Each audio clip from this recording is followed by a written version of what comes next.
Halo semuanya, kembali lagi di pelajaran bahasa Indonesia. Nah, kita hari ini masih lanjut masalah cerpen ya. Setelah minggu lalu, kita sudah belajar tentang pengertian cerpen, ciri-ciri cerpen, fungsi cerpen, dan struktur cerpen. Hari ini kita akan membahas unsur cerpen ya. Materi yang kemarin itu sepertinya sudah sangat jelas ya, karena sudah tidak ada pertanyaan lagi di pertemuan selanjutnya. Baik, hari ini kita bahas tentang unsur cerpen. Unsur cerpen itu ada dua, ada unsur intrinsik dan unsur ekstrinsik. Nah, yang pertama akan kita bahas adalah unsur intrinsik cerpen. Unsur yang pertama adalah tema. Tema ialah ide yang mendasari cerita. Bukan hanya di cerpen, tapi semua teks, hal yang harus kita dapatkan ataupun yang harus kita lakukan untuk menulis sebuah teks adalah temanya. Ya, jadi tema adalah hal utama yang harus kita dapatkan sebelum kita membuat suatu teks, ya. Lalu, unsur yang kedua ada amanat. Nah, amanat ini adalah pesan yang disampaikan pengarang melalui cerita. Dan pesan ini terbagi menjadi dua. Ada yang tersirat dan ada yang tersurat. Nah, kalau dia tersirat berarti pesannya tidak tertulis langsung dalam cerita. Jadi, setelah kita membaca ceritanya sampai selesai, di situ bisa kita tarik kesimpulan amanatnya apa. Ya, itu adalah amanat yang tersirat. Sedangkan amanat yang tersurat, pesannya itu tertulis langsung di dalam cerita. Bisa di akhir cerita atau di tengah-tengah cerita. Nah, unsur yang ketiga ada alur. Nah, apa itu alur? Alur adalah jalan cerita atau rangkaian peristiwa dari awal sampai akhir cerita. Nah, tahapan alur itu ada dua. Yang pertama, tahap perkenalan. Nah, di sini tahap permulaan suatu cerita. Kalau dari strukturnya kemarin, berarti tahap perkenalan itu ada di bagian orientasi. Nah, jadi tahapan alur di bagian orientasi adalah tahap perkenalan. Lalu yang kedua, ada tahap pertentangan. Nah, di sini adalah tahap permasalahan. Permasalahan itu dia terbagi lagi menjadi 5. Yang pertama adalah internal. Nah, internal ini maksudnya konflik itu terjadi dalam diri tokoh. Nah, jadi dia dengan diri dia sendiri. Misal ada seorang tokoh yang bernama Mawar. Nah, si Mawar ini dia memiliki kebiasaan malas bangun pagi. Nah, itu adalah masalah, yaitu konflik dari dalam diri si tokoh, yaitu Mawar. Permasalahannya adalah Mawar ini malas bangun pagi. Itu internal, ya. Sedangkan eksternal, konflik tokoh dengan lingkungan. Nah, misalnya ada tokoh yang dia sering sekali datang terlambat ke sekolah. Nah, itu kan permasalahan ya. Dia sering terlambat datang ke sekolah dipengaruhi oleh lingkungan. Nah, lingkungannya apa? Misal jalanan macet. Walaupun dia sudah datang lebih awal, tapi memang di situ macetnya sangat panjang. Jadinya dia selalu terlambat ya. Lalu ada penjajakan konflik atau masalah semakin rumit. Nah, jadi ada masalah-masalah yang awalnya ringan, kemudian menjadi lebih memuncak. Tetapi belum separah klimaks. Nah, kalau klimaks ini dia masalahnya sudah sangat rumit sekali, ya. Di situ masalahnya yang puncak dari masalah itu ada di klimaks. Nah, nanti setelah itu baru ada tahap penyelesaian. Nah, penyelesaian itu masalahnya selesai. Jadi kalau kalian buat cerpen itu masalahnya harus diselesaikan, jangan menggantung ya. Jadi pembaca nanti menebak-nebak sendiri. Memang ada sebagian cerpen yang endingnya itu ditentukan oleh pembaca ya. Jadi pembacanya yang menerka-nerka sendiri ya. Itu namanya question ending ya. Oke, kita lanjut pembagian konflik. Nah, pembagian konflik itu ada 3. 1, ada penyebab konflik. 2, konflik. Dan 3, akibat konflik. Ya, ini biasanya di soal-soal ujian nasional ini selalu muncul 2 atau 3 soal. Tapi karena kita sudah berubah menjadi asesmen nasional, mudah-mudahan ini juga masih muncul karena soal yang seperti ini mudah untuk dianalisis ya. Kita bahas dari yang penyebab konflik. Nah, penyebab konflik ini sebab terjadinya masalah. Nah, kenapa si Mawar datang terlambat? Nah, Mawar datang terlambat itu adalah konflik. Penyebabnya apa? Nah, harus kita ketahui juga. Lalu akibat dari Mawar datang terlambat itu apa? Kalau misalnya ceritanya hari ini Mawar terlambat bangun pagi, sehingga dia terlambat sampai di sekolah. Nah, ketika sampai di sekolah, Mawar dihukum oleh kepala sekolah harus membersihkan toilet anak perempuan semuanya, misalnya. Cerita itu penyebab konfliknya adalah si Mawar telat bangun pagi, konfliknya Mawar terlambat sampai di sekolah, akibatnya Mawar diberi hukuman membersihkan kamar mandi ya. Paham ya untuk pembagian konflik ini? Sekarang lanjut ke macam-macam alur. Nah, alur ada 3. Ada yang maju, ada yang mundur, ada yang campuran. Nah, bukan maju mundur cantik ya, tapi maju, mundur, dan campuran. Nah, untuk yang alur maju, itu ceritanya dari saat ini atau waktu sekarang ke waktu masa depan. Jadi jalannya maju terus. Ya. Misal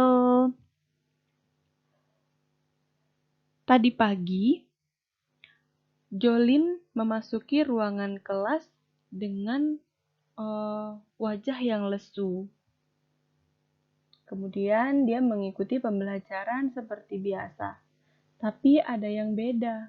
Setiap guru bertanya kepadanya, dia hanya bengong saja.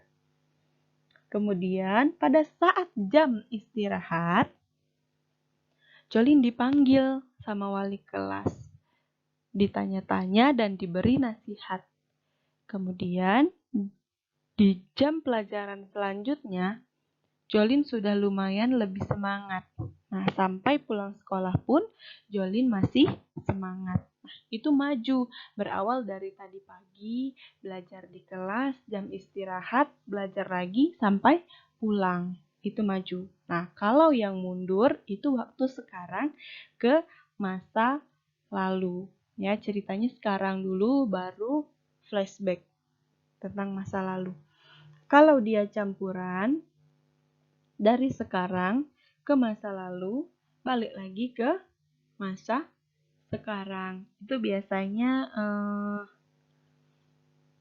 ingat-ingatan gitulah. Misal gini, sekarang ini ada seorang tokoh namanya Melati, misal ya. Oke, ada tokoh namanya Melati, ya. Si Melati ini dia menceritakan kehidupan dia sekarang. Lalu tiba-tiba dia teringat dengan kejadian dia ketika dia berumur 5 tahun misalnya. Sekarang ini dia berusia 15 tahun. Dan dia ceritakan kembali kejadian yang menimpa hidupnya ketika dia berumur 5 tahun. Nah, setelah panjang dia ceritakan, setelah itu dia kembali lagi ke masa dia berumur 15 tahun, ya. Jadi itu contoh dari alur yang campuran. Nah, kemudian yang keempat, unsurnya adalah latar. Latar ini terbagi 3, ada latar tempat, latar waktu, dan latar suasana. Latar tempat itu contohnya di rumah, di sekolah, di hutan, di laut, di langit, di sebuah gedung, di pasar, gitu. Kalau latar waktu, pagi hari, sore hari, jam 5, jam 6, senja, subuh, maghrib, saat matahari terbit. Nah, itu juga latar waktu. Latar waktu bisa juga dia tersirat, tidak nampak jelas ya. Misal saat matahari terbit. Nah, itu dia menjelaskan waktunya itu pagi ataupun ketika matahari tepat di atas kepala. Nah, itu berarti latar waktunya siang ya. Lalu ada latar suasana. Suasana itu bisa keramaian, sepi, kegaduhan, mencekam, menakutkan, menegangkan, itu dia suasana. Sedih, kesedihan, mengharukan, membahagiakan, itu semua suasana ya. Akan lanjut ke tokoh. Nah, tokoh itu adalah pelaku dalam cerita. Tokoh itu tidak mesti orang ya. Dia bisa hewan, bisa tumbuhan, bisa tanaman, bisa batu, semuanya bisa. Pokoknya dia adalah pelaku. Pelaku yang berperan dalam cerita. Kemudian ada penokohan. Penokohan itu watak atau karakter dari si tokoh. Nah, dia terbagi 3. Ada protagonis, antagonis, dan tritagonis. Kalau protagonis adalah tokoh yang mendukung alur cerita. Antagonis, tokoh yang menentang alur cerita. Sedangkan tritagonis, tokoh yang mendukung protagonis atau antagonis. Biasanya protagonis itu dia lebih cenderung ke tokoh yang baik, antagonis yang jahat. Tapi tidak selamanya seperti itu. Bisa saja protagonis itulah yang jahat karena pengertian dari protagonis adalah tokoh yang mendukung alur cerita, ya. Dan tidak selamanya tokoh utama itu baik. Nah, biasanya dalam cerita tokoh utama itu kan yang protagonis kan, yang terkenal baik, tapi tidak ya. Lanjut, kita sudut pandang. Nah, sudut pandang ini ada orang pertama dan orang ketiga. Orang pertama terbagi lagi menjadi 4. Ada orang pertama tunggal, yaitu pakai kata aku, saya. Jadi dalam ceritanya itu, penulis menggunakan kata ganti aku atau saya. Kalau dia yang jamak, pakai kata ganti kami atau kita. Lalu kalau dia orang pertama pelaku utama, si aku menceritakan kisah aku. Semuanya tentang si aku. Misal, aku adalah anak kelas 9. Aku termasuk anak yang rajin.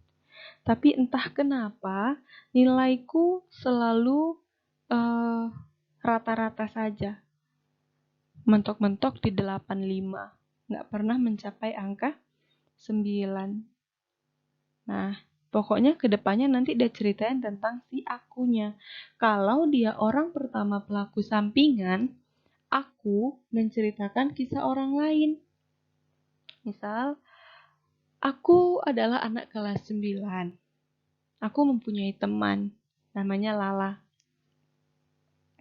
Lala anak yang rajin, dan dia sangat ramah, sopan, dan suka menolong. Lala setiap hari datang tepat waktu, mengumpulkan tugas tepat waktu, dan sering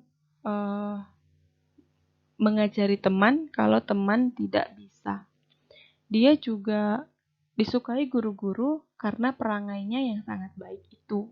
Nah, jadi si aku ini menceritakan tentang orang lain, yaitu si Lala. Nah, itulah contoh untuk sudut pandang orang pertama pelaku sampingan. Nah, lalu ada orang ketiga. Ada orang ketiga tunggal. Dia menggunakan kata ganti dia, ia, atau nama tokoh. Misal, dia adalah murid kelas 9. Dia memiliki rambut yang keriting, panjang, hidungnya mancung, berkacamata. Dia sering ke perpustakaan sendirian. Dia terkenal anak yang pendiam dan tidak banyak teman. Nah, itu dia sudut pandang orang ketiga tunggal. Ya. Atau bisa pakai nama juga bisa. Ya.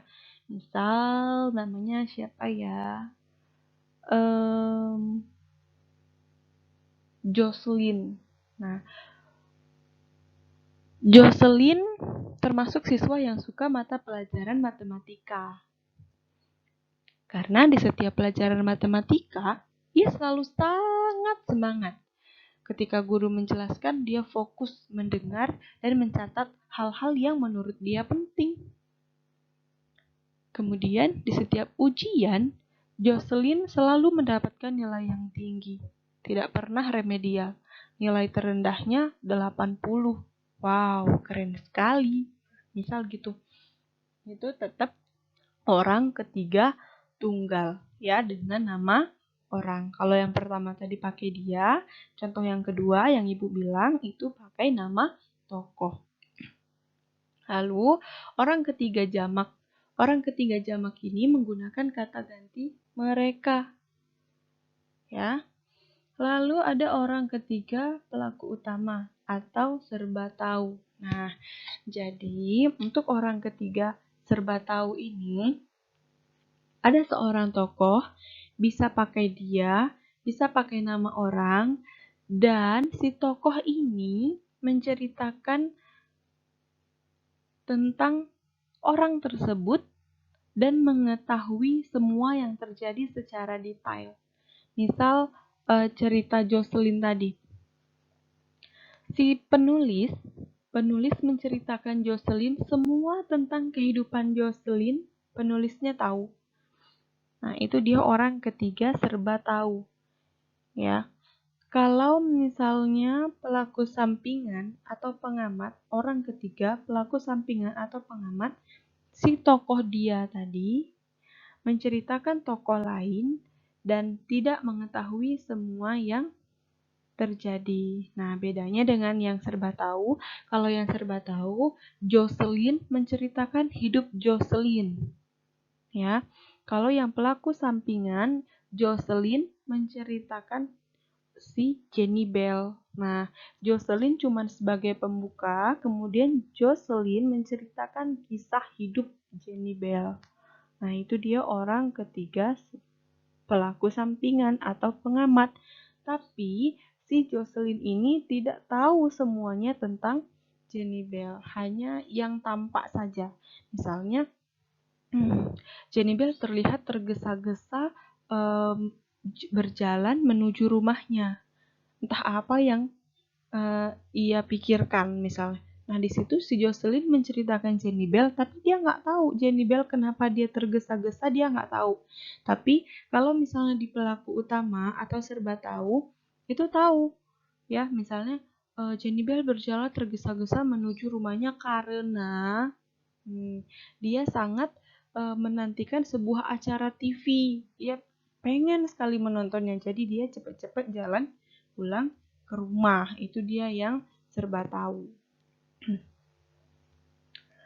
Oke, nanti kalau misalnya masih kurang paham, bisa ditanya melalui WhatsApp ya. Nah, kita lanjut ke gaya bahasa. Gaya bahasa adalah bahasa yang digunakan di dalam cerpen. Ya. Kemudian bahasa yang biasa digunakan dalam cerpen yaitu bahasa baku. Tapi ragamnya santai dan mudah dimengerti. Kalau misalnya kita mau pakai bahasa slang, bahasa sehari-hari juga bisa, tapi di dalam percakapan. Ya, dalam percakapan itu bisa. Tapi kalau untuk narasinya itu harus tetap pakai bahasa baku, tapi boleh ragamnya santai.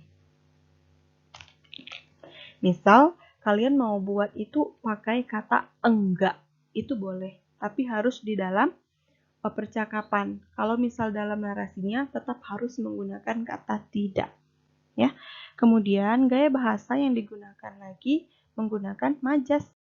Nah, majas yang digunakan dalam cerpen itu yang pertama ada majas simile.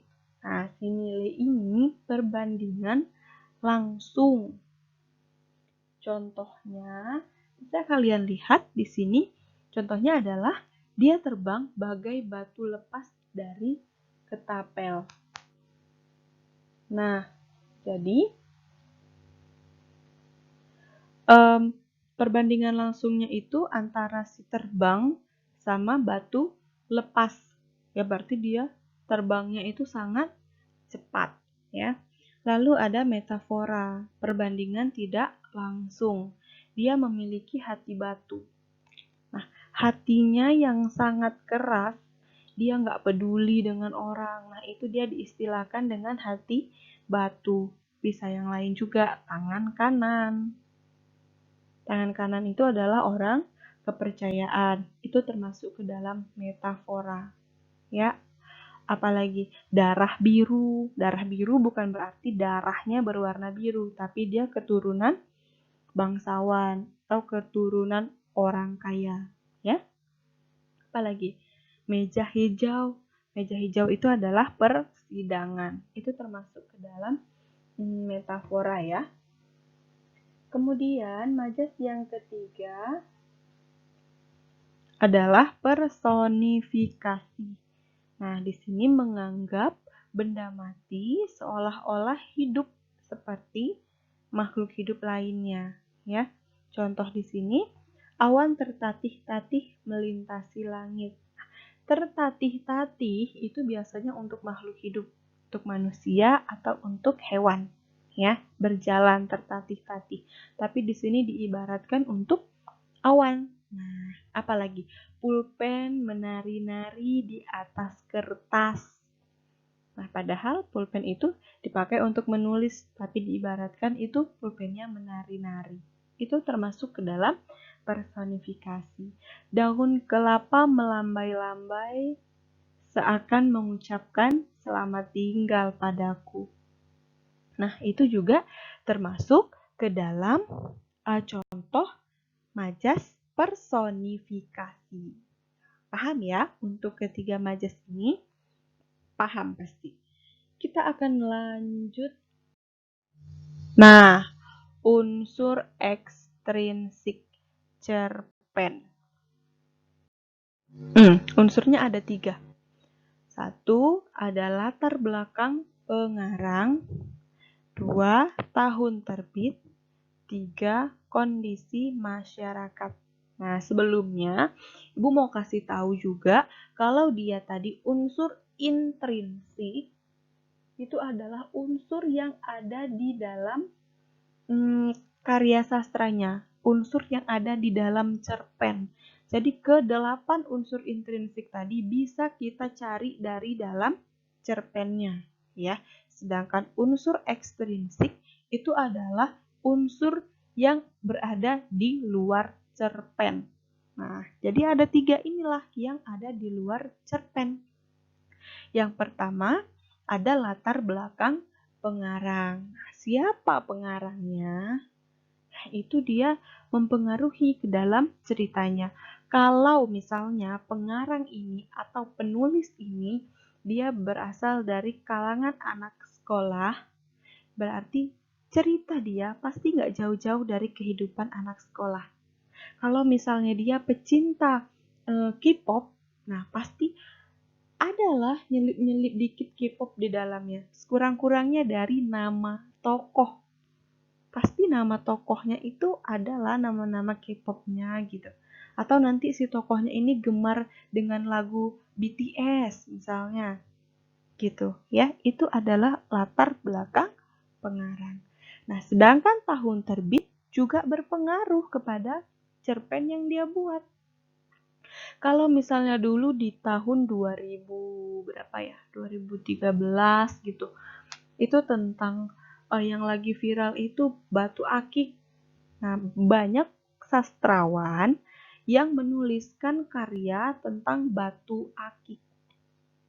Ya, ada tokoh yang akhirnya cekcok dengan keluarga gara-gara batu akik sehingga anaknya ini belum bayar SPP selama 6 bulan gara-gara bapaknya suka belanja batu akik, harganya jutaan, bahkan ada yang dibeli dengan harga yang sangat fantastis gitu ya. Kalau misalnya dia terbit di tahun 2005 2006 itu banyak yang mengisahkan tentang fenomena alam, tsunami ya. Jadi tahun terbit ini dia sangat berpengaruh pada karya yang ditulis. Nah, kemudian yang ketiga, kondisi masyarakat. Nah, kalau saat ini kita sedang